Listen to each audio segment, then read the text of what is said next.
Kamusta mga idol? Astig ba kayo sa mga super sport bikes? Kung oo, abangan nyo ito. Ako, super obsessed sa mga high-performance motorcycles at ngayon, ipapakilala ko sa inyo ang pinakabagong 2024 Kawasaki Ninja ZX-6R. Tara, samahan nyo ako sa pag-explore sa mga detalyes at features nito.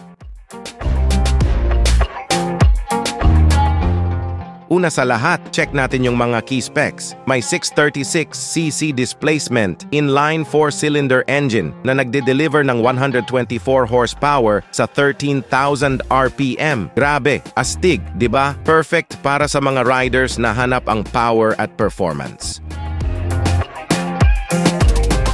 Pero hindi lang sa power tumatakbo to, kundi pati sa design. Ang bagong Ninja ZX-6R ay may aggressive na look na siguradong magugustuhan ng mga riders na mahilig sa astig na aesthetics. Yung bagong headlights nito, sobrang cool, compact na projector-reflector combo na may monofocus LED technology at ang ganda ng effect, parang fierce expression ng bike. Blacked out engine covers at silencer pa para dagdag sa overall super sport image.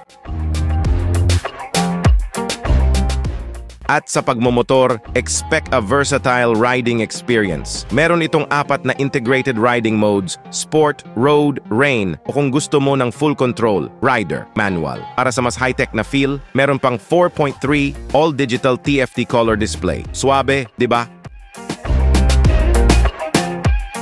Sa lahat ng ito ang bagong Ninja ZX-6R ng Kawasaki. Sobrang saya na makita ang street performance na optimized para sa mga riders na tulad natin. Kaya kung hanap mo ang mix ng power, style at tech, ito na yon. Anong masasabi nyo mga kaibigan? Comment nyo sa ibaba. Maraming salamat sa pag-join mga idol at huwag kalimutan mag-like, mag-subscribe at i-share ang video na ito sa inyong mga kaibigan.